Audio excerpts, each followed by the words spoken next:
Howdy ho, we are Voices in the Dark. I'm Dre. I'm John. And we are learning how to human. That's right. I was getting confused again. Clearly not learning how to human very well. Human. We are humaning. That's what we do. And today we thought we just wanted to sit down and record a bit of a special episode because we spent a lot of the last 24 hours talking about Jordan Peterson between ourselves and thought, well, why aren't we recording this and share it? Yeah, I finally got full exposure to the man. I've been avoiding it because, I don't know, like, a couple of things really. Like, there's a couple of bits and pieces that came out that I read about him that I didn't like. And also, I tend to immediately distance myself from anyone that people rally around, a messiah, which I don't think he's fully cognizant of. He dismisses people's perception that he is a rallying figure for the alt-right, but maybe he should be more wary that maybe he is, whether or not he likes it or not. Well, I guess it's tricky in that position to know what to do about it. Like, do you just say, I don't like the alt-right, or say specifically, I don't like these things, and try and turn those people off? Because what else can you do? Not much, but it's an interesting problem, especially because it is often capitalized by people that don't like you if people that they hate follow you. Mm-hmm. Like, clearly you're the same. It's the same. But the reason why some people like him, whether or not they're alt-right Nazis or normal people, is because he's saying some important stuff. Yeah, that's right. So should we add some context? Who is this man and why will we talk about him now? Oh, sure. For some reason, I assumed that the kind of people who would watch this particular clip would know exactly who he is. No, go ahead. Oh, great. I was hoping you would. So Jordan Peterson. Jordan Peterson is a Canadian clinical psychologist based at the University of Toronto. And that's already two strikes, right? Canadian clinical psychologist. Oh, no. He's become much more prominent than just being a clinical psychologist in the usual academic kind of role, although people have recommended his work to me in the past, though his academic stuff has been kind of impenetrable, or you have to really push hard to penetrate it. He's very into Jung and looking at the dark recesses of our minds and the archetypes that we tend to take on to try and become who we want to be, but really we just start trying to become these figures in society and culture that we think, oh, that would be a good thing to be. But he's become much more prominent and outspoken, and he's got millions of hits on his YouTube videos now, both for his academic work, where he explained things like, let's look at the Bible and look at what these stories actually mean if we take them as metaphors and messages. Now I remember that part being one of the parts I disliked. Well, I think some of it's really interesting, but then it gets more complicated because he's not just like, oh, I'm analyzing this. He also is a Christian and believes in it, but clearly not just a totally superficial level if he's analyzing what's behind the scenes. But he kind of gained this bigger notoriety because the story was spun that he had said publicly, I refuse to call trans people by their preferred gender pronouns. But that's not what he said. What happened was in Canada, they were putting into law an enforced language regime where it would become a criminal offense not to use someone's preferred gender pronoun. And he's made it pretty fucking clear that if he is engaging with anyone who has a preferred pronoun, he'll use it. But what he said is, I do not accept the government has any right to censor my language and tell me and force me to do things. Yeah, the point is that if we want to offend trans people, if we wanted to be transphobic, and although I don't actually think that not referring to someone by their preferred pronoun is transphobic, but regardless, if we wanted to be horrible to people, we should be allowed to. There's nothing. There's no right not to be offended. Well, like verbally, anyway. We're talking about. Yeah, and I don't mean in an aggressive, assaulty sort of way. Okay, it's good to make that clear. So, like, I'm not saying sort of shouting at someone to intimidate them, but if I want to call him a cunt, if I wanted to look at you and go, oh, did you get your panties in a bunch? And I call you a she, like, because I think that will offend you. Also, that this is sort of, I'm going to go to the psychology of that. If I think that calling you a woman would offend you, I would use that, regardless of whether I think being called a woman is an offense. Okay. So what you gotta remember when you're trying to offend someone is you're trying to be horrible to them. It's not about what you believe necessarily. Okay, well, if you're trying to offend someone, I mean, there's different routes to go down there. One of them is like, well, you could call me that, and the only reason that I would be offended is if that so worried my sense of my personal identity and self that I'd be like, how dare you call me a woman, instead of how I actually feel, which is, why are you saying that? Like, okay, that's curious. That's something about you that you're trying to externalize onto me, which highlights the key point that offense is taken and not given. It's down to you as to whether something washes off your back or whether it doesn't. And if it doesn't, depends on the context of what you're talking about. It's often then the point at which to go, why am I so angry about that? Let's try and understand why. And if you are just pulled into an enormous rage, panic, or a super upset, then that's not a healthy dynamic for you to be in, where you're allowing other people to have that control over your emotions. Yeah. They've taken control because suddenly they just press your button and you're like, kaboom, I'm a total mess. And it's not down to the rest of society or people around you to just put you in a little padded room and say, it's okay, we're only going to show you the things that you like and the things that you want because it's all about you feeling safe at all times. Well, and this is part of the central arguments of what he's saying. The world is not a safe place, and you can't grow up in any meaningful sense, and that means to mature and become and grow into yourself and feel capable and learn your limits and fail and then come back and succeed, if you're never pushed out of your comfort zone, if you're not confronted by ideas that you don't like or you find worrying because they conflict with what you know already. Definitely. And if we don't allow offensive discourse, progress wouldn't happen. Exactly. It was once upon a time very offensive to say to someone that they're having slaves meant that they were a horrible person because it was an unchristian thing to do. Mm-hmm. They found it offensive that you would, elevate their chattel to human, and therefore, because if you thought they were human, you were you were saying you are sinning and you're being a horrible Christian because these people are human, not objects. And slave owners found it extremely offensive that you were saying that to them. Yeah, and we have this stupid modern-day lens of looking back and going, oh, but it's totally obvious now. No, we're just in a state of what's obvious now that's now. Back then, other people were in their own state of what's obvious now. And you only disrupt that and change it by causing offense, by pushing against what everyone accepts as normal, be that rights for any sorts of minorities. It comes through conflict, combat, uncomfortableness, and definitely lots of offense being given. Yeah, people forget that even just 20 years ago, I think in Britain, it was illegal for homosexual people to have sex, I think, right? Something like that. I was looking back through the info recently, but I've forgotten the specifics. Not that long ago. And it would have been seen as offensive by most people. Well, most people who would be polled, and they did do polls like, is homosexuality ever okay? And still, even just a few decades ago, they're like, no. The majority is no. Right. And to say, oh, it's okay, would have been seen as an offensive thing to do. Now, if you ban people taking offense, like if you ban it from being a thing, then it can be enforced legally by those in power. And you got to remember that those in power don't want change. Mm-hmm. If you ever think... So basically, by accepting legal...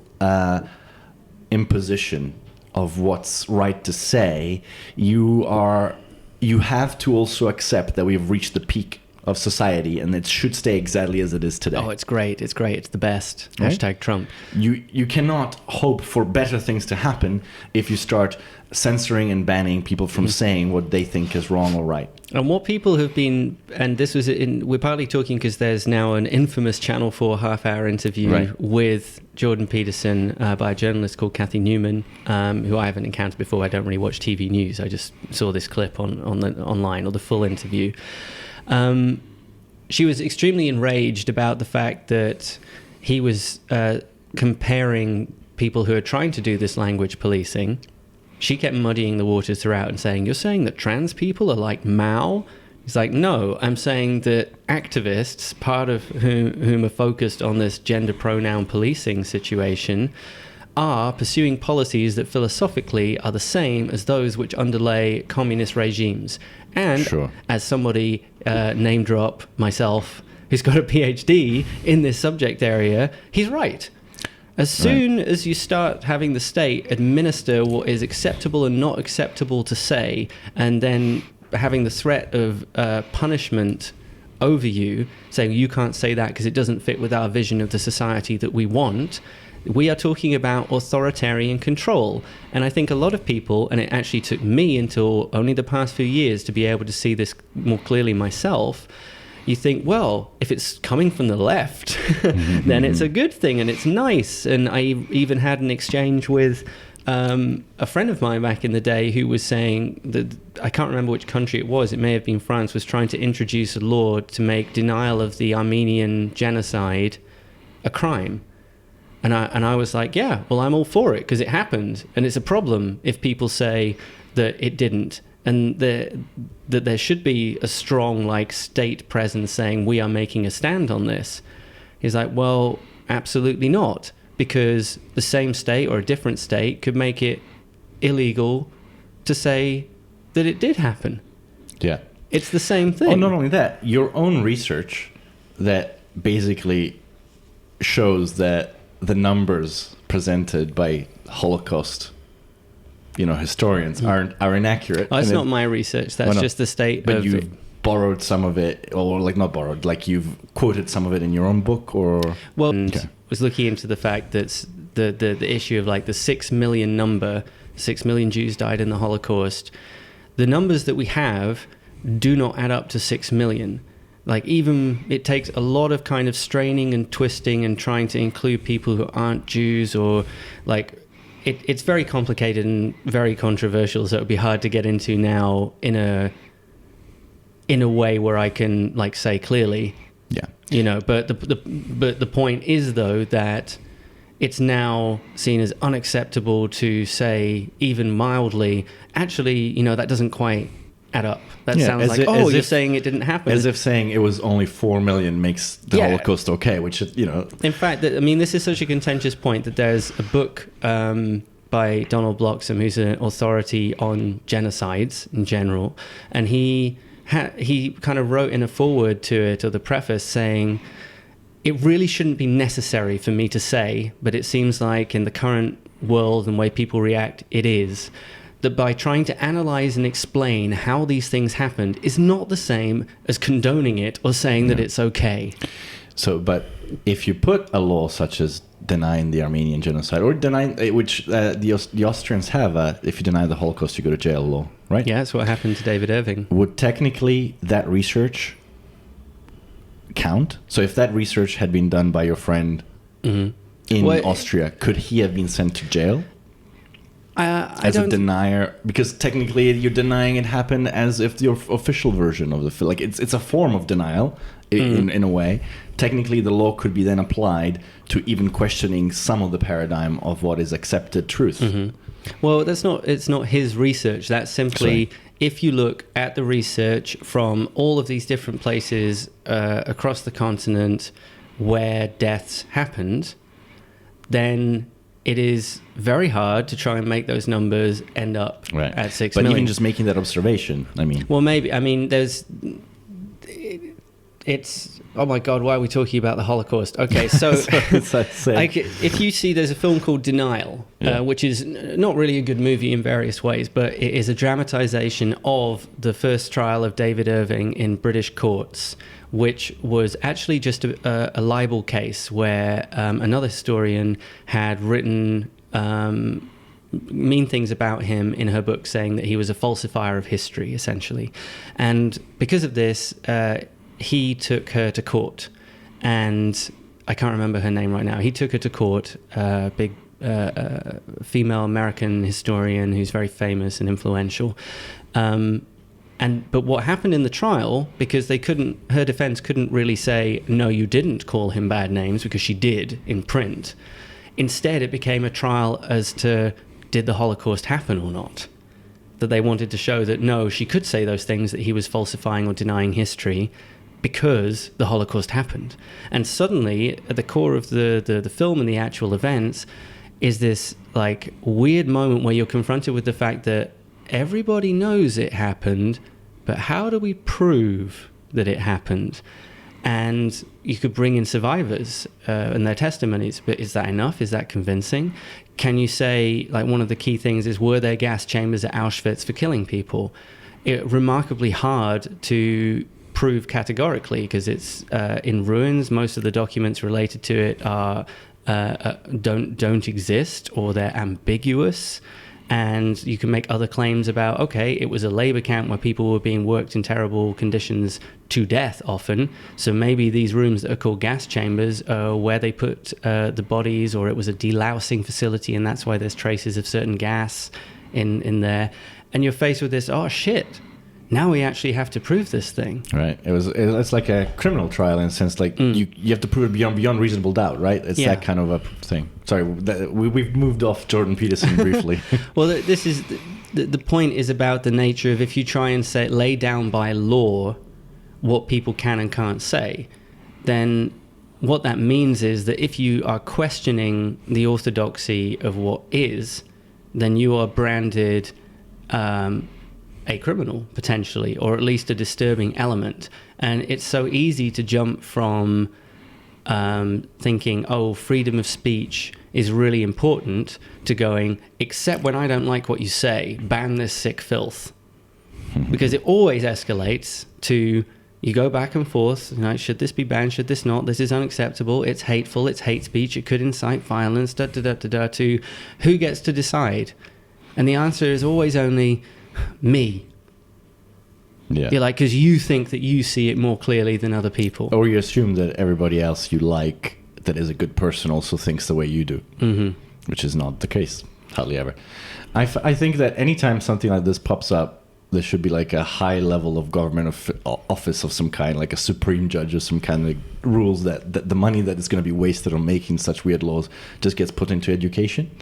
Because I think automatically, like if you put money into making people's lives better, society tends to be more tolerant and better anyway, and people start treating each other better without being forced to.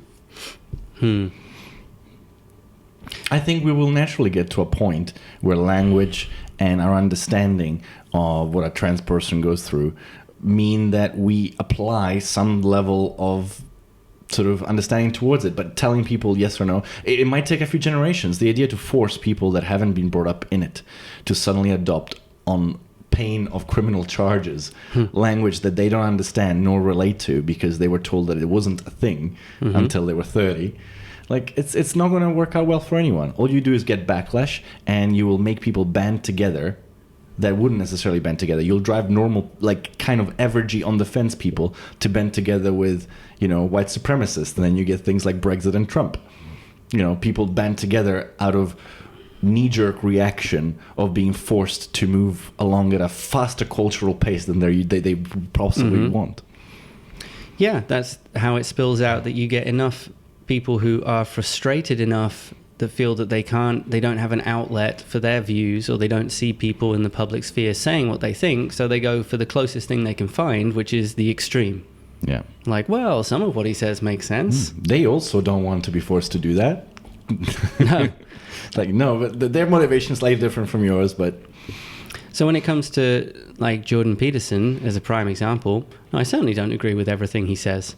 And to say that I would defend his points about free speech, absolutely. I think it's incredibly essential that it's recognized that left-wing policing of language is playing around the same areas as when people go, oh, that's fascist, in terms of that. But say his views on monogamy and sexual relationships, I'm like, what the fuck are you talking about?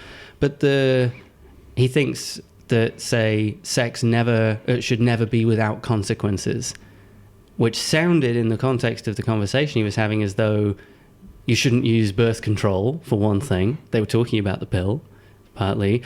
Or, like, from a kind of moralizing perspective, that it's terrible that you could have sex without a deep personal connection with someone. And that to pretend that there aren't consequences is foolish, because afterwards you're going to feel terrible. I'm like, well, I put my hand up and say, well, I've done that. I had really fun sexual encounters which were not deeply meaningful and connected. They each have their own unique meaning and connection. They're a thing, an experience, a shared adventure with somebody.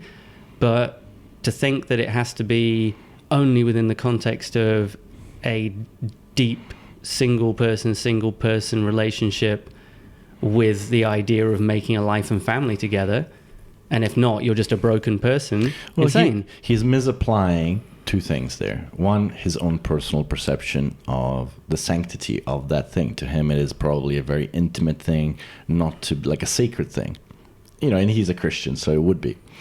But also, as a clinical psychologist, he probably has witnessed many people doing it for the wrong reasons and having trauma or issues with it. So to him, because obviously the people that had great carefree sexual experiences don't go to a psychiatrist crying about it. Well, that's true, yeah. So his impression of it is it's not consequence free, but that's a confirmation bias that he should probably be clever enough to figure out. It's also a silly thing to think that like consequence free can't also include the consequence of I had a good time and I'm in quite a good mood now. Like, and it's not that it's guaranteed by any means. Like having a kind of hookups can be anything from like that was horrendous, I wish I'd never done it, to that was awesome, how nice it is just to see someone feel an attraction and share that moment and then go about your lives.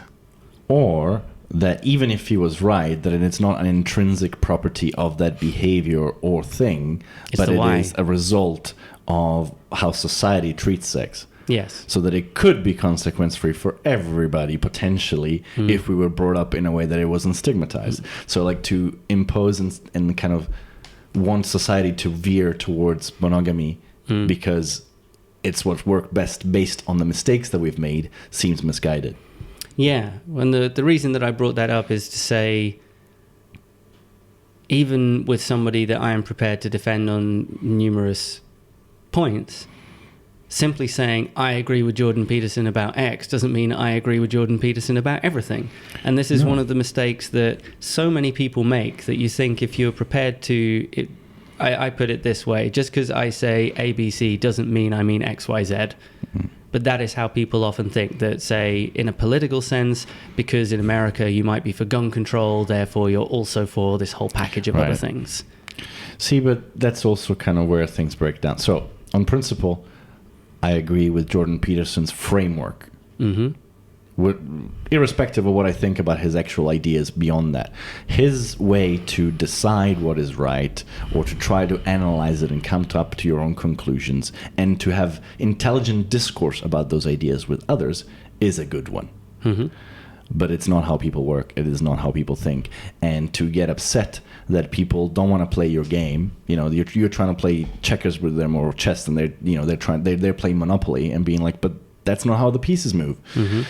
Is what has led both of us potentially to the 48 Laws of Power and other things like that. Because there's a reality of how people think or behave or expect to be able to talk about ideas versus how intellectuals fetishize and wish the world would be. So this is one of your criticisms. You were saying before we put the mics on that he reminds you of you at 14. Yeah, like this, like... his is not from a place, it doesn't seem to be, that doesn't have the same emotional angst as a 14-year-old, obviously. But his expectation is that he should be able to talk about important stuff in his way, which would be wonderful if you could. But that's just not how it's going to happen. Any idea that is something that needs to be fought for because other people are changing it, or it is the status quo and you're trying to move away from it, is going to be met by resistance that isn't intellectual. It is emotional. It is based on logical fallacies. It is based on gaslighting. You're going to have to work with people to get them to decide for themselves that they think that. You're not going to win it through argument. And so when he's proposing that he gets on another sit down with this journalist that he spoke to before, Cathy Newman, and thinks they could just have a real conversation, you think, well, that's not actually going to work because, well, we can talk more about that interview, but you don't think that's going to work because? I don't think it's going to work. Well, I could be wrong. If she's even slightly intelligent, it wouldn't work, because if I was her, what I would want is to even further my career more. And if I believe the things that she might believe, which, like based on my understanding of the last interview, let's say she actually believes some of the things she was trying to poke him with, and she's trying to prevent certain alt-right things from happening that she believes he might induce, regardless of whether she thinks that he thinks them. She's trying to prevent the alt-right from gaining power. Right. Let's say that. My approach would not be to have intelligent discourse, because the people that are on her side don't want it. Okay. Just the same as the people that are on his side often don't necessarily want it. The people that the Channel 4 team is complaining about, that are sending her threats, that he's trying to distance himself from, are the unfortunate reality. They exist. Don't know how big they are in number, but they exist. So you have to imagine that both, going back to the Stoic philosophy, imagine the worst thing that could happen is true. Imagine that your entire follower base is ignorant assholes that are trying to use your ideas to brutalize and use authoritarianism on others. Okay. Her behavior should be to fuck him over even more. So, like, I wasn't able to get him on that last Channel 4 interview. I wasn't able to achieve what I wanted to achieve.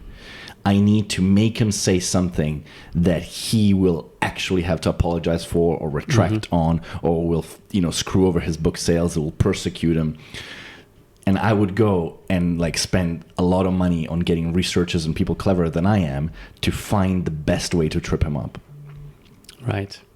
And so he thinks, though, well, if we can just agree to be good people and sit down, we'll all be able to, like, that is an assumption, which I'd certainly be guilty of, because you kind of hope sometimes, an assumption that she wants to come to a place where they understand each other. Right. The only thing you get out of an intelligent discussion is that the people on one side will continue to think that side, and the people on the other side will continue to think that side. That's what you get out of an intelligent discussion, because average people don't change their mind. Okay, as a general rule, okay. But I think actually if you have what I would think of as an intelligent discussion is where you come in and you realize, oh, okay, so you hold those views that I don't like, but I think I understand them a bit better now, or I see why you've come to that. And there's a greater amount of appreciation for seeing that there is an alternative view that you don't hold, but you're not just demonizing it and thinking they're crazy. Right, but you're making content for the top 1% of intellectual people. I guess so, maybe. Which is in any way not what you should be trying to do if you're trying to change people's minds one way or another. Or to whip your own follower base into a frenzy so that they win legally the argument in some way and your cause advances. I don't know. When we get to sort of the generalities of saying it's only a 1% of this or whatever, and most people don't do X, I don't know. I think my guess, so my own generalization is, I think a lot more people than we expect are watching and thinking and reading and wondering, but they're not then talking about it. Like, they have an interest, they're looking, they're engaged in some form, but they're mostly silent. They're not jumping out, being a troll in one direction or the other. I don't think it's as hopeless as saying that it's, you're not really going to win over most people. Okay, you're not going to win over most people, but most people have never heard of Jordan Peterson, have never heard anything about this debate. But the people who are engaged and interested in it, we're only hearing the most vocal ones. Sure. I don't know. I guess I sort of personal experience as well. That argument and logic and a sound, intelligent reason for why someone should do something does not sway the people that you need to sway. And who does he need to sway? Well, if he wants, for example, for laws like that not to be passed, he needs to convince the people that are voting for the kinds of politicians that are trying to pass those laws to vote differently. I kind of disagree. Or to protest. Like, I think in theory that's right, but I think that the people he really needs to convince are just the politicians. And many of them are the kind of overly intellectualized people who could be embarrassed publicly by someone who's smarter than them. True, but in this modern world, the most people will not vote their conscience. They vote what their followers want. That sounds like democracy. I hate it. I hate it when it works like that. You know, and you can see this, especially in American politics, where people will vote against what they believe in again and again. In terms of politicians, will vote against what they believe in Congress or Senate because they wouldn't get voted back in again by their follower base if they went against a particular ideology or thought process. And they're waiting for the overall opinion of society to change so that they can go, yes, I'm pro-gay marriage or blah, blah, blah, but they can't. They just have to kind of sit and go, oh, I'm going to vote against it because I can't. And it's, for example. Because they're cowards. Yeah, of course. But, I mean, if you want to be a career politician, it's also smart.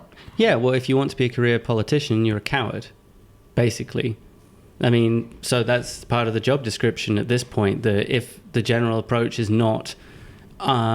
you elect someone who is smarter than you, that you trust to make decisions having embraced a huge amount of information about it, which you're not going to do because you're living your life and everything else, and you send them off like, okay, you're the expert on this stuff, you go and be the expert and look after our interests. That's what it's meant to be like, I think. That's how I'd like it to be like. But if your attitude is, no, you've got to do what I want and so on, then don't be surprised when all of your politicians have no consistency, morals, or backbone. They're just running around trying to suck your dick for the purposes of staying in power. And guess what, guys? They found a much tastier, more succulent dick, which is their donors instead of the voters. Yeah. They seem to be able to do whatever they want. Because the people paying their bills are no longer the common people. That's why it can be so surprising to, at least this narrative is played out in the UK, to go, oh, Jeremy Corbyn, oh my God, he seems to have had a very consistent voting record. It's almost like he's got principles. Like that's the sort of surprise element. Yes. Whatever else about policies or anything that you may think about Corbyn, that's part of the story of how weird this guy's been consistent.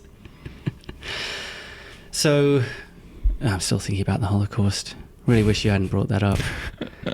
Like it's like walking into a death zone, like some sort of horrifying game where you're trapped in a nightmare, where anything you say is going to be interpreted as like some weird extreme statement. Yeah, it's a funny place. Well, it's a place where also, so like dumb people will get riled up over nothing, but also clever people will go, I know he means it differently, but this is a perfect way to fuck him over. Yeah. So either I'm going to say we edit that the fuck out, or I add this. You didn't say anything inflammatory in the least, and like I was trying to push you, and you essentially Jordan Peterson did, I think. I hope. I mean, I try, because it's like, this is an interesting example of where somebody is saying something which is going to be inflammatory, and you say it because, to the best of your knowledge, and I have more knowledge about it than the majority of people just by virtue of having studied a bunch of things about it, you know, a lot of people are going to go, what the fuck is that? But you say it because you believe it to the best of your knowledge to be true, and without any intention to harm anybody in the process. But people may likely be offended. Yeah. As though I'm saying in any way, the Holocaust didn't happen. It wasn't as bad as this. It wasn't. And I'm going to edit that as a clip just by itself. And that's not what I'm saying. No. The interesting reason that I ever told you about that number thing is to say how fascinating it is that something which was so terrible, perhaps the worst thing that has happened in the last century or for many centuries, that our knowledge of it is still so fragmentary, and it's only in the past couple of decades that really the research has been done to understand, well, who died and where and why, and isn't it confusing that it was often with other groups of people, and why does no one talk about the over 2 million Soviet prisoners of war who were also starved to death or killed in concentration camps in a very similar way to the Holocaust, and so on and so on and so on. And to go, we all know it's 6 million, but it might not be. And that doesn't really change anything about the fact that this horrendous thing happened. But it's weird to go, once something is canonized as a particular version of events, to then say, did it happen exactly like that, can be seen as, oh, are you trying to undermine the whole thing? And say it didn't happen. Which is silly because, I mean, if you allow free speech and research over it, if it did happen, you will know that it happened. The only reason for trying to prevent that is if you're worried that maybe it didn't. Let me check and see if it happened. That would be the only valid reason, The only valid reason to try and prevent it would be if you're worried that maybe it didn't happen. Oh, I guess there's another valid reason. If you're convinced that allowing discourse will eventually lead to people deciding that it didn't happen even though it did. But that seems weird. Why would that happen? Purely out of the free discourse. But if I was just thinking how funny it would be for me to adopt the strategy of the interviewer with Jordan Peterson. Okay. So like to kind of like stop him, like, so what you're saying is, oh God, here we go. Not enough Jews. God. You're like, no, that's not what I'm saying at all. That's not what I'm saying. Not what I'm saying at all. But what you're saying is because the numbers, you're saying that it must have all been fabricated evidence, but it's a weird thing to have got put on the spot about, because it's an area of enormous potential offense. Yeah. And so I'm in exactly the kind of place that I was talking about before, where it is essential to have the freedom to speak and the possibility that people will be offended. But I've got to say for myself, after calling politicians cowards, I'm also something of a coward like this. That it's funny because a lot of people who know me, who maybe don't know me like very closely, have this perception that I'm just like to say provocative things to get a reaction. Mostly what they're seeing there is me just kind of playing and joking about things and just not taking like everyday events and so on particularly seriously, or speaking truth as I see it, when usually it's not accepted that you point out that whatever event you're at is a shambles and everyone's pretending it's not, for example. So yeah, I seem to have this reputation for being like, oh, outspoken and so on, and doesn't care who he pisses off. Actually, say the other day I put a thing on Facebook because I wanted to make a point. I've been asked to do work by the British Academy in the UK, and like it's many hours of work assessing candidates for some prestigious visiting fellowship. And I was like, well, yeah, I can do that. Can you let me know what the pay will be for that? And they're like, nothing. It's goodwill. So I wrote a thing frustratedly on Facebook, which was not like calling anybody names, but saying it's not okay to expect people to do this. And there's this toxic environment within many fields. A lot of media, people pointed out, like going on the BBC or within the academic world in general, you're expected to do loads and loads of things for free out of goodwill. So what you do then is work yourself to the bone, teachers as well, all the unpaid work they have to do. And if you don't, there's social pressure and eventually direct pressure where you are fired for not doing work that isn't actually in your job description anyway. Yeah. And I'm bringing this up because anytime I do something like that on Facebook, I spend most of the day in a state of suspended terror, waiting for the backlash, waiting for people to like take an extreme response or think that I'm a terrible person. I hate that. I hate that conflict, and it feels awful to go, okay, is it really worth me saying this thing that I think is important to share the sentiment of and try and explain where I'm at? But I think there could be pushback. And that's actually the beginning of where you start censoring yourself before the government needs to do it to you. And that's even more pernicious, where you're predicting that it's likely that an authority over you is going to punish you for doing something, so you change your behavior. Yeah. That's why if the government or whatever agencies, the CIA, whatever, if they can read your emails and you're aware of this, you're going to communicate differently. Or if the post is going to be opened, what about the things you might write to your mom or your girlfriend or your boyfriend? You're going to write it a bit differently because you have a fear of the possible response of some third agency that you can't really be aware of. My argument is that that's how the universe works.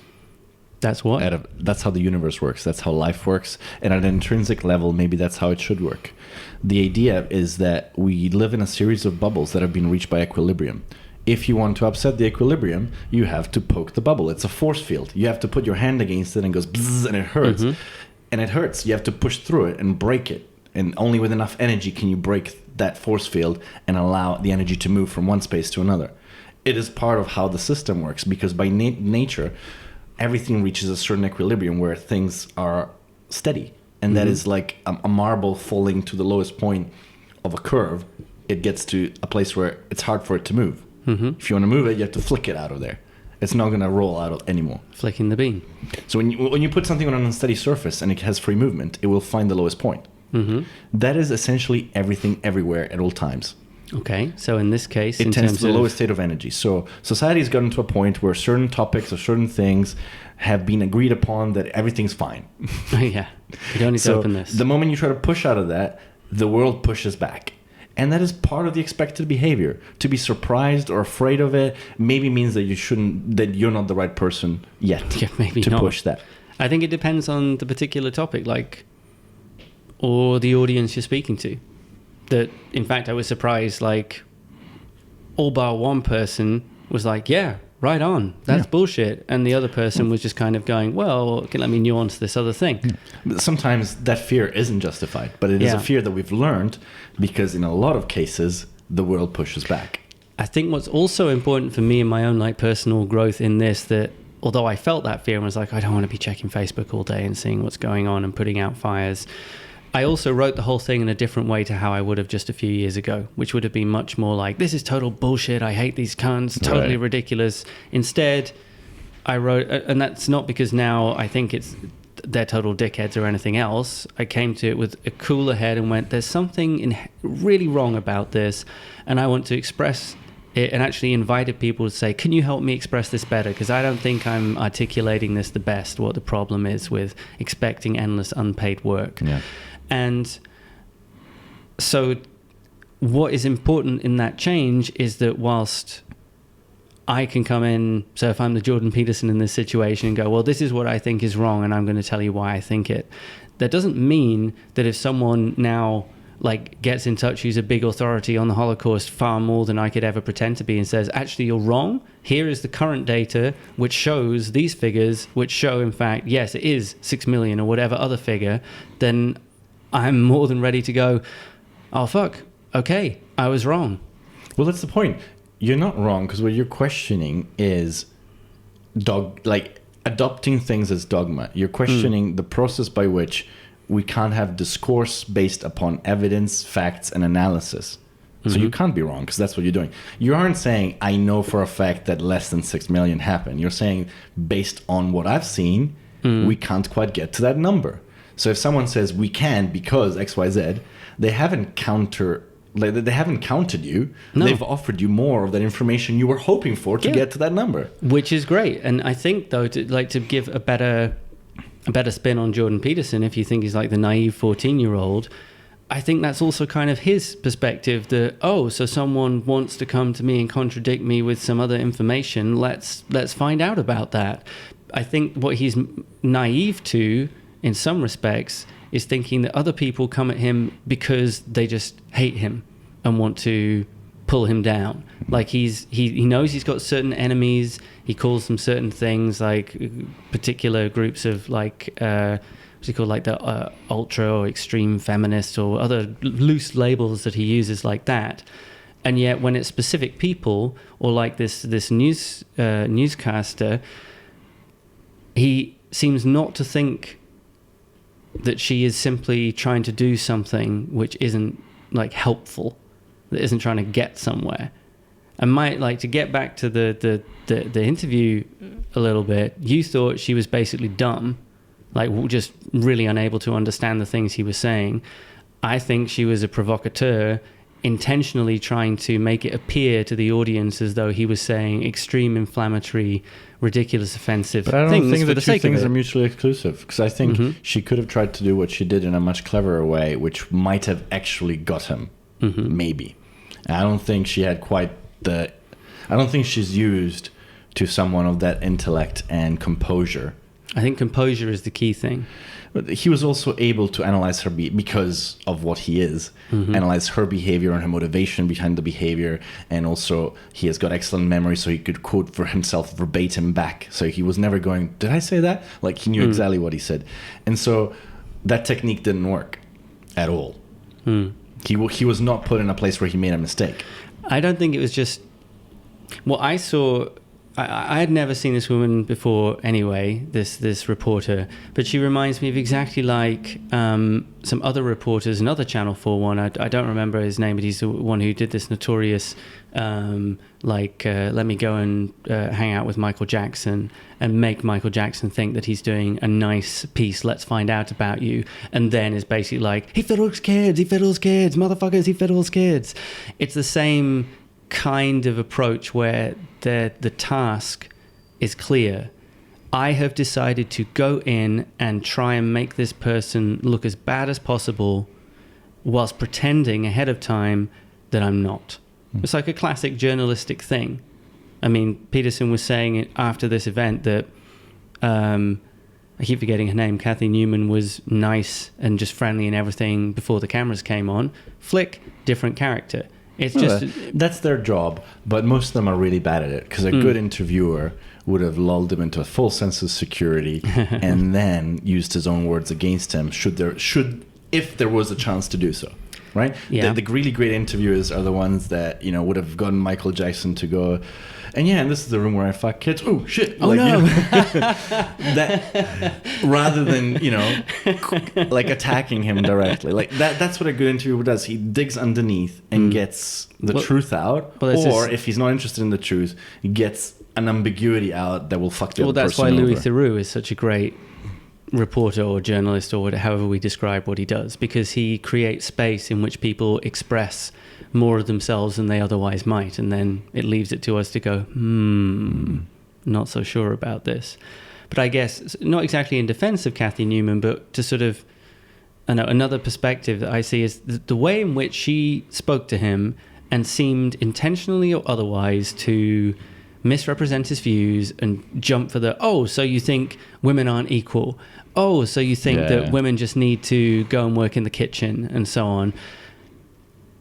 I think an awful lot of people would think exactly what she did on the basis of what he said. They would short circuit the words that he said, which he was very careful about, and go to the thing that they often hear, the cliche, the thing that annoys them in their own lives, and go, oh, he's saying that. But that's because they're dumb and they can't understand the sentence that he's saying. But it's not helpful to say they're dumb. I mean, Well, depends in what context. It's helpful for some people like us and like him to accept and discuss that and come up with a better way to discourse that actually makes people understand, as opposed to trying to go, this is the game that we're playing, elevate yourself to it so we can have witty repartee.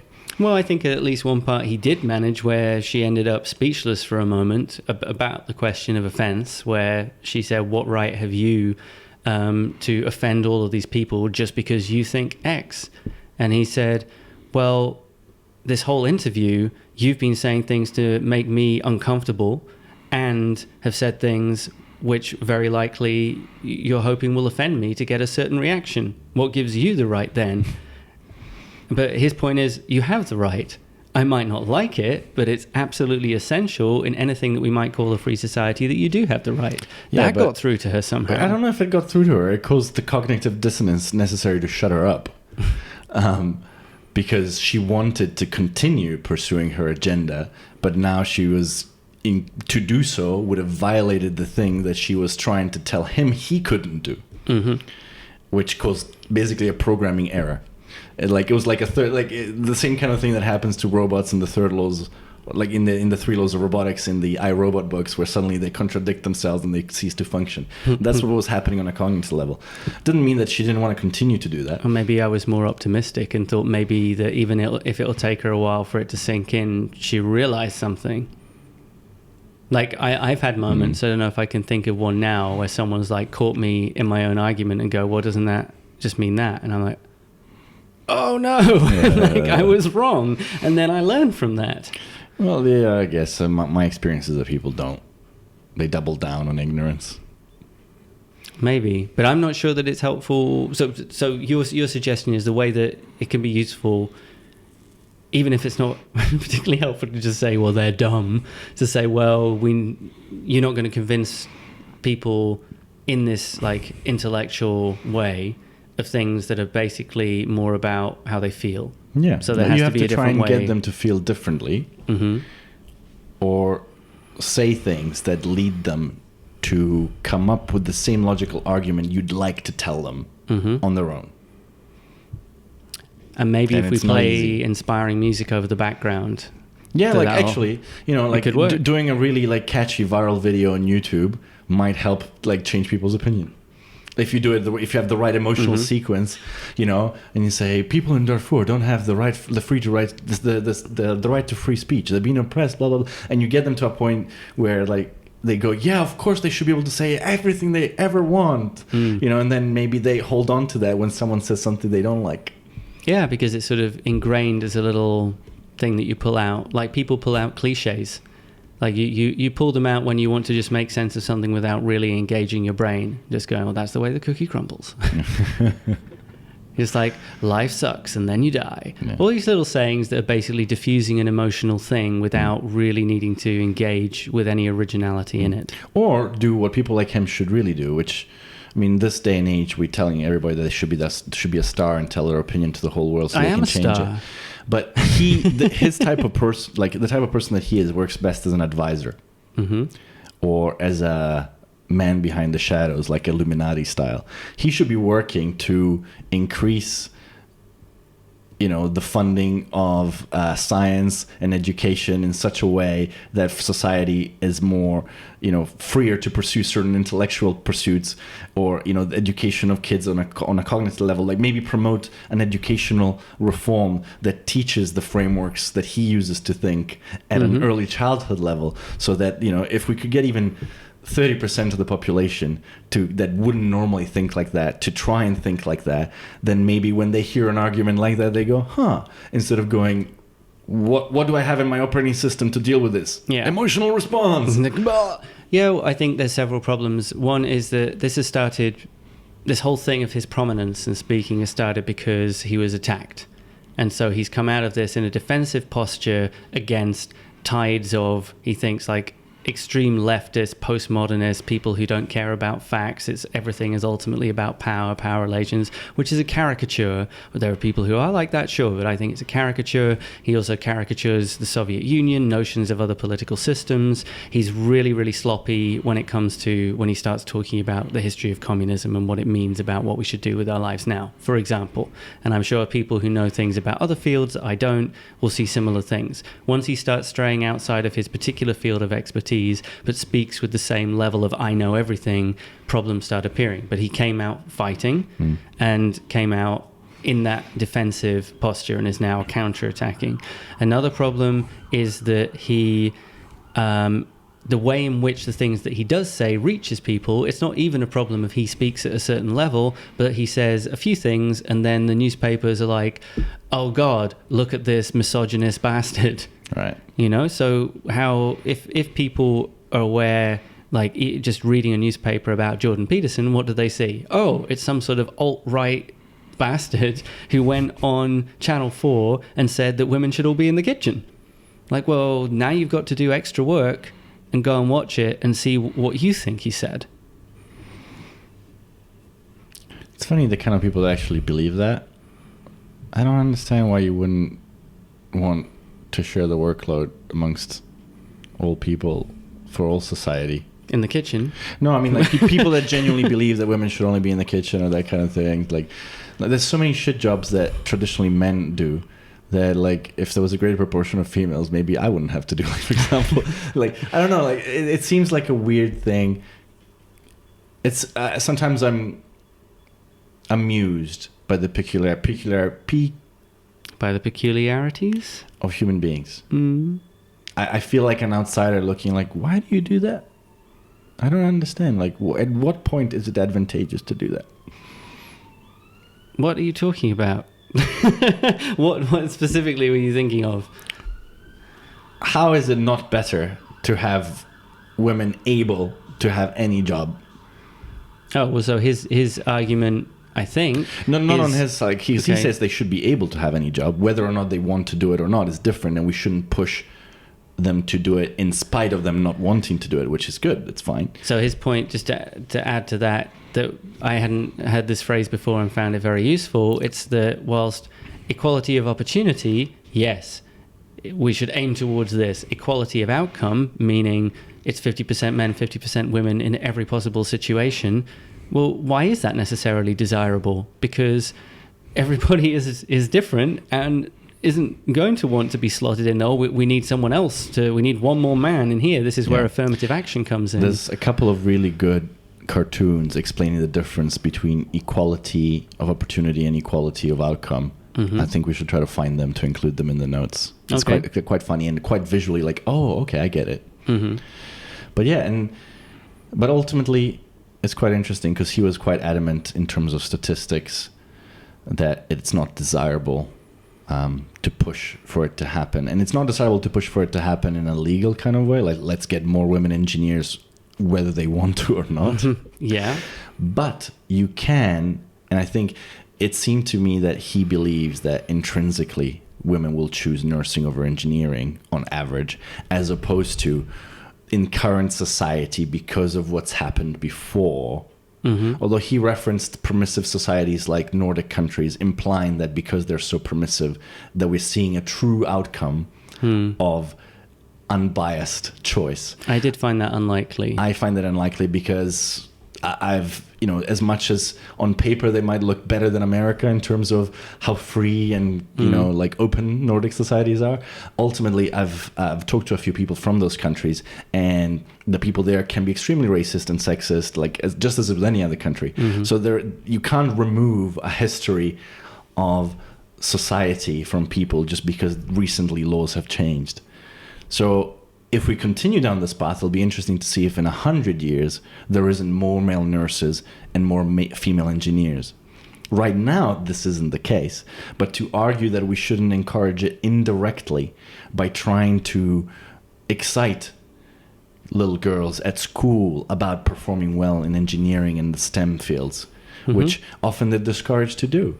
They're not given a pat on the back when they're being very mathematical or scientific. They tend to be rewarded by society more for doing other things that are involved in caring and connection. And I think that has a huge impact. And you can't legislate it out, so you shouldn't go in and suddenly make sure that they don't get praise for being caring. But maybe you should find ways to remove the negative, or just augment the positive, so that so that everybody has an equal chance to decide what they like. Yeah, and like a kind of parallel or slightly different example is there are very few now male teachers in like primary school levels, and fewer than before in recent times in secondary school levels. Partly, so something's changed there, because it didn't used to always be like that, but now it's like, oh, it's a male primary school teacher. How strange. And that's not because of people being attracted, I think, to particular jobs because they are male or female. I think it's because society has changed to the point where you're like, you're a guy and you want to be around young kids. You're a pedophile. So I think that men who would like to be in primary school teaching, I suspect that a lot of them are like, no, because it will be suicide for me at some point. We should ask Francis about this. Because he is still a teacher in secondary, I think, level.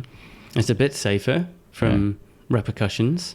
Which is funny because, I mean, it's more likely that a person will be attracted to a preteen or teen than they be a pedophile, statistically speaking. Well, yeah, because this isn't really about pedophilia. This is about claims of people who are fearful that the idea that pedophiles are everywhere. And then it's even more tricky because I know quite a lot of primary school teachers, and kids of that age, they often have an issue like dissociating, like whether you're their parent or something else. Or if they have, say in this case with a male teacher, an absent father figure, they kind of want one just instinctively. So they want to come and cuddle you and touch you and have that contact, which is totally normal amongst humans, I'm pretty sure. But whoa. You allow that sort of thing to happen as a male primary school teacher, you're on the road to oblivion. I was trying to come up with a term for autisticophobic. So when you said, it's normal to hug people, I was like, are you being autistic? That's right. I hate the autists. Are you disparaging my way of being? Nah. No, I Nah, think dog. yeah, So because there ain't going to be no problem with pedophiles if you hate touching people at all. It's like run away screaming faster than anyone else. But then maybe they would get suspicious. Why doesn't he even touch them slightly? What is he afraid of us finding out about him? So, is that us? Is that what we have to say about Jordan Peterson for now? For now, I think we've covered quite a lot of the general topic around the issues about why that's gone viral, about some of the bad sides of both sides of thinking, and whether it's effective or not to be Jordan Peterson if you want to get shit done. So he often talks about what is the outcome you want to achieve, and I question his approach. If his outcome, which is to try and make the world a better place and less authoritarian in a leftist sort of way, if he truly believes that, then perhaps he's actually not doing the right things. But if his outcome is to be a successful author, selling to people that believe the things he believes, then he's doing the right thing. Well, speaking of which, we have some plans to read and discuss his book, which is, amongst all this controversy, shot up the charts. He's doing well already.